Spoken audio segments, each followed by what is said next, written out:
Hey everybody, it's your boy Gary Canes145. Welcome back to another video. Today we're going to be checking out part 3 of the UAB Dynasty in College Football 26. We have a big game against Tennessee today, and I'm scared. Just straight up, I'm scared. And pray with me here as I hop right into this video. Today we gonna sip Bacardi like it's your birthday. And you know we don't give up, cause that's your birthday. You can find me in the club, bottle full of bug, mama, I got what you need. As we hop on into recruiting, we currently have 27 targets on our board, and we have a deal breaker playing style with number 2 rated prospect on our board, Brian Trinidad. And I'm not gonna lie when I say he looks like every other linebacker I have currently fully scouted. Although 4-star Robert Fritz looks like a 4-star. He has 3 mentals, and he has some pretty good starting ratings, and there's a good chance he's a 4-year starter as long as he stays. Alright, after shifting around some points, I have 20 hours for scouting. And we scroll down. Cordell Liggins, we're still working on him. So we finish him off. He has 87 speed, which is a bit low for a junior. And his coverage skills aren't good, but they're definitely not terrible. As well as having 2 mentals, including a silver clear head, which is actually pretty good. He's a JUCO junior though, so I don't know how much of an impact he really can have in the few years that we can actually have him. Now, Tennessee hasn't had the greatest start to the season. Like us, they beat up on FCS Southeast, but they've already lost a close one to Georgia at home, and they lost one to Syracuse, also at home, by 12. So, not saying this game is totally out of the picture, but they're at 86 overall. I'm pretty sure my team's like a 66 or something. Tennessee started with 4 straight home games, and we are the 4th of their 4 straight. And again, it's not that there is no hope, but we are outmatched by a long shot. It's also a 6 p.m. game in Knoxville, so I'll just have them wear their, I'll make sure that they're wearing certain uniforms. They'll wear their Smokies. They won't wear their All Blacks, but they'll wear the Smokies. So from our first 3 games, 2 of them were at home. Both those home games were big blowouts against teams that suck. An FCS school and the worst FBS team in the game. And then we lost to Navy. Alright, we are returning first. I don't like returning first, and oh my lord. No, I'm actually glad that they don't have the checker seats in this game, because those are terrifying. Alright, and our first play from scrimmage, you'll notice Trace Campbell is out there at starting quarterback instead of Jalen Kitna. I'll explain this after the game, as we get a 3-yard connection with his wide receiver 1. It's Evan McGray. In the stadium pulse, we just can't do anything until it calms down. And broken up, Antonio Ferguson drops it. It's now 3rd and 7. Now this is where Tennessee excels. They have a really good stadium pulse. Even with a 1-2 start, it's not going to be fun playing this game. But we'll get a big play. Caleb Brown to the 47-yard line, 26-yard connection, and with his first catch of the day. As we're going to hand it over to our superstar on offense, Jevin Jackson, and call his name for the first time this game as he gets across about to the 50, actually past it to the 49. As it looks like Tennessee is running a 4-3 multiple defense, which is not going to be the easiest to run against. And I thought we fumbled for a second there, but no gain. 3rd and 6. We're going to hopefully see if this dagger can put a dagger in their defense, because we're going to need it. I formation. No. Throwing. Caught! Corey Milliner! Oh, he's wide receiver 1. Corey Milliner with the 2nd catch of the day. 2 contested catches for him to start or on the opening drive. That's pretty good, as we do seem to have a bit of a drive going on, and okay, that's not fun. 3rd carry, and someone named Dominic just got straight through our O-line, and oh wow. Quick slant. Milliner caught, 5 yards. Iverson hooks, checks into the slot.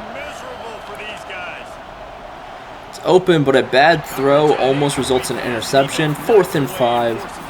UAB will settle with a 44-yard field goal. And with how fast that stupid meter is moving, I'm scared. Oh, didn't have enough power on it. And it's good! UAB knocks in a field goal on the opening drive. And a 3 and out. UAB gets the ball back. Oh my. Second drive of the game. We call on number 4. Inside carry. 5 yards. Alright, go with a bit of a read option here. That was the wrong read, and Trace Campbell gets blown up. 3rd and 8 on what probably would have been a 3rd and 5 or something. We lost 3. Iverson hooks over the middle, caught, but not enough for a first down. He gets 4. UAB elects to punt as Tennessee once again goes 3 and out. With 1 total yard of offense so far. Why do they have the ball? What? We fumbled. Oh, great. They finally get their offense running, and it is 7-3 Tennessee. And now looking to try and punch it up the gut, as it looks like they don't have a nose out there. As linebackers got pretty good blockage, we get 4. 3rd and 6. We have a pretty good play, I think. Antonio Ferguson, first down, UAB. I want to hurry it up real quick. Get a little play action going. See if it catches them off guard. Try and get a quick snap, and it doesn't work. They blow past our right tackle. We'll try and get some going with the tight end attack. Shift, not enough time to throw, and incomplete. We have 0 rushing yards because of the sacks. But they also have 0 passing yards. They haven't thrown the ball yet. As we get the ball back with a little bit under 6 minutes to go in the second half. Quarter, my bad. The Red Sea parts. Jevin Jackson, 9 yards. It was a good play by the O-line. Can we do it again with another inside handoff? Jevin Jackson doesn't get the hole, but he still gets the first down. 7 runs with 20 yards. And you know, I'll take it considering we're playing an SEC team and we're from the American. Touch pass, Iverson hooks, gets 3, 3rd and 7.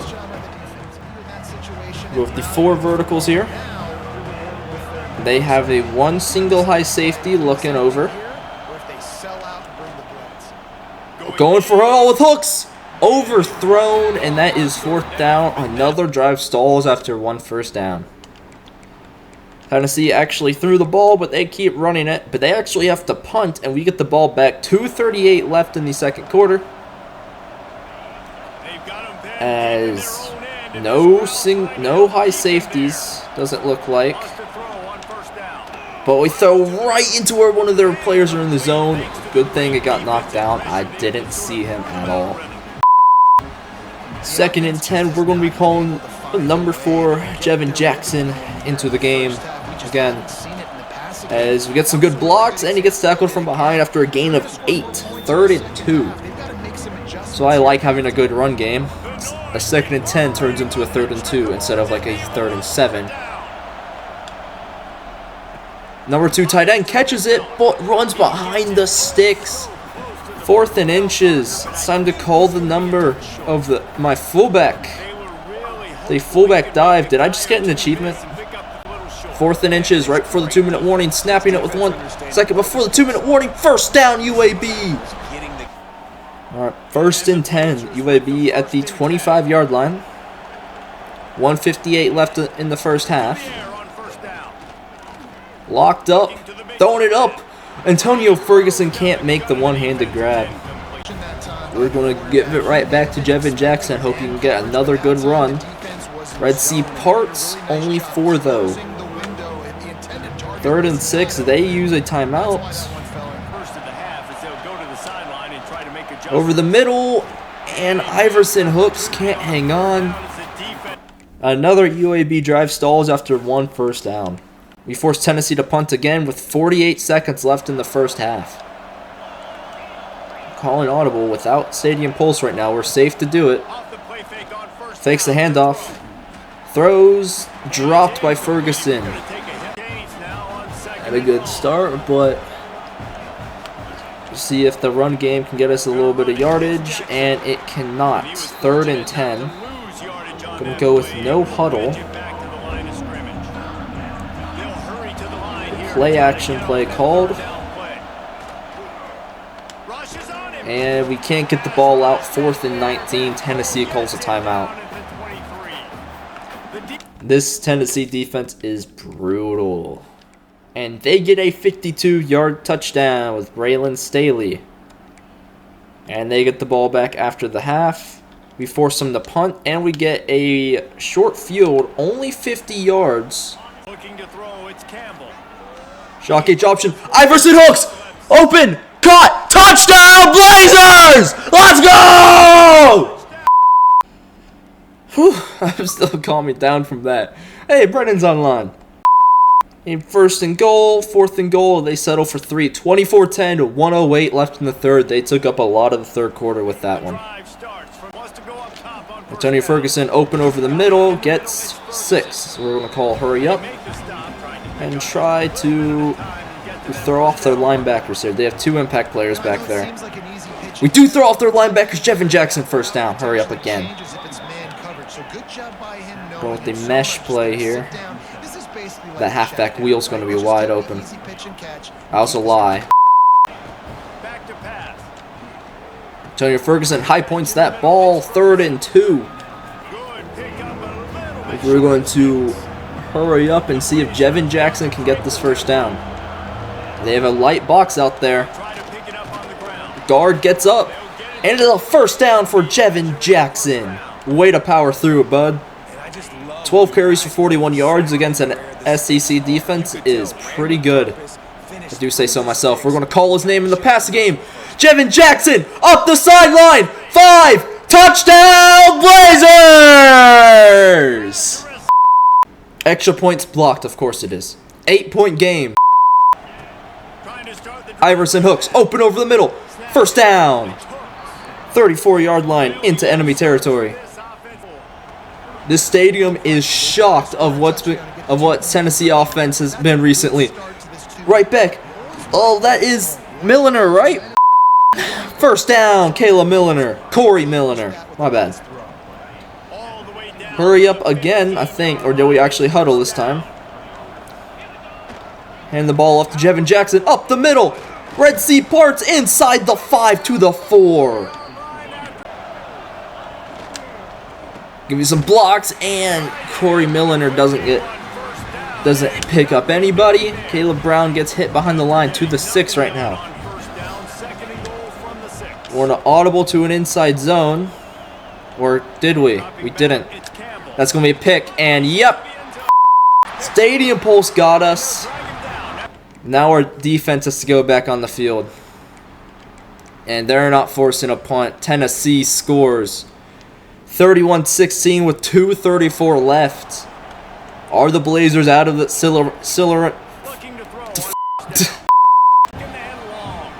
Second and 10 for the Blazers.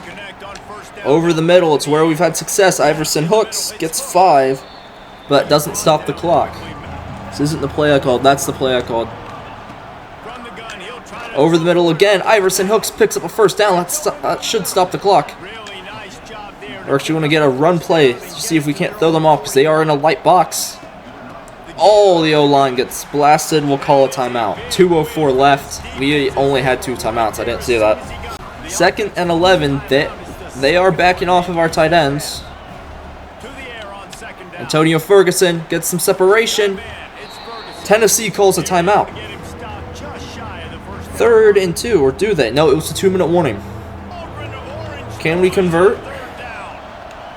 Iverson Hooks over the middle, the safety valve, into the 20 to the 29. Halfback screen drawn up.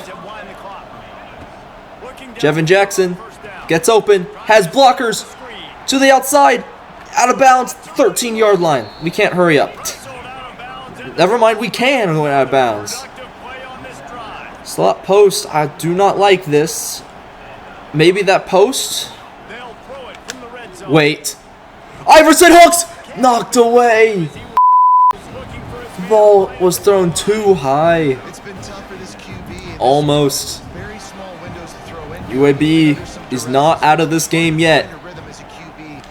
Antonio Ferguson over the middle, caught but brought down in bounds. His team's going to be leaving here. 3rd and 6, 1:33 left, time ticking down. I can't see my play. They'll run play action. And we get sacked. Calling a timeout. I have a decision, and I only have 20 seconds to make it. Do I just take the points, go for the onside kick, or try to go for it all? At this point in the game, and Points kicker. Field goal is up and good. It's 31-19. for a quick update And we're going with the onside kick. studio. All right, guys, a little update on what else is happening. Hands team out there. High kick. Oregon is ahead early right now, but years past I'm not sure where I want this. Joey Harrington, they don't have that guy this year, and that's why Just too low. Your final score, 31-19. I'm actually happy with that. I'll take that. You take away the 14 they score in the second quarter, we've won that game 19-17. Defensively, what can I morph into to make those extra plays, Jesse? And I'm not gonna lie, The next game that I play. Yeah, David, they just need a little I was expecting to get blown out. bit better effort next But you know what? Better preparation this week in practice. Maybe this team has a future for this season yet. Now the video's not quite done, as I guess it's time to explain why Trace Campbell got the start. So, through hockey, I know someone that lives in Birmingham, Alabama, who happens, and UAB is in Birmingham, the University of Alabama in Birmingham. And he told me something that changed my mind about Jalen Kitna. I researched into it, he wasn't lying. And thank you, Brady, for telling me this. So I can't say what Jalen Kitna had, but he had something really bad on his phone that ended up getting expelled from the University of Florida football program. And UAB brought him in. As UAB's new head coach, I can't condone that. And he will no longer be the starting quarterback at all while he's still at UAB. And it's unfortunate that they assured the highest rated quarterback on the roster. But when you have stuff like that, that's not forgivable, bro. Like, Jalen Kitna, if you're watching this, you did this to yourself. I mean, you look, 281 yards, 2 touchdowns, sure that 1 interception, but a 60% completion percentage against Tennessee's defense is pretty good. And I want to give another shout out to Jevin Jackson. We only called his number 14 times. He still managed to tack on 51 yards and 3.6 yards per carry. But he had he had 2 big catches. One was a huge touchdown catch where he burnt a linebacker. The other one was a screen pass. Now, unfortunately, we only got 3 off of that screen. It made the game look closer. Another shout out, Iverson Hook, 6 catches, 100 yards, and a touchdown. And what a touchdown it was, man. Melliner having a good game. Ferguson had a few drops, but overall a good game. Caleb Brown played fine. Evan Bishop had a catch that would have been a first down, but it went to a 4th and inches. I would say, with how these first 3 went, and we beat 2 of the worst teams in the game and got beat by Navy pretty badly, 31-19 is a score I will definitely take. And we come off a bye week to be playing Army, FAU, and Memphis. All of this will probably be one video, part 4, which will come out in probably a week. Now, before we end it, we're going to sim to week 6 and do a little bit more checking in on recruiting. It's a bit of a shorter video, but I wanted to make it a bit shorter so I could focus a bit more on recruiting, because I just don't tend to do that. This is basically what I do. I just sort by national rank, and then I check everyone to see how it's going, see if anyone else has entered the race, and see if I've been locked out. Ezekiel Moe has a deal breaker for playing style.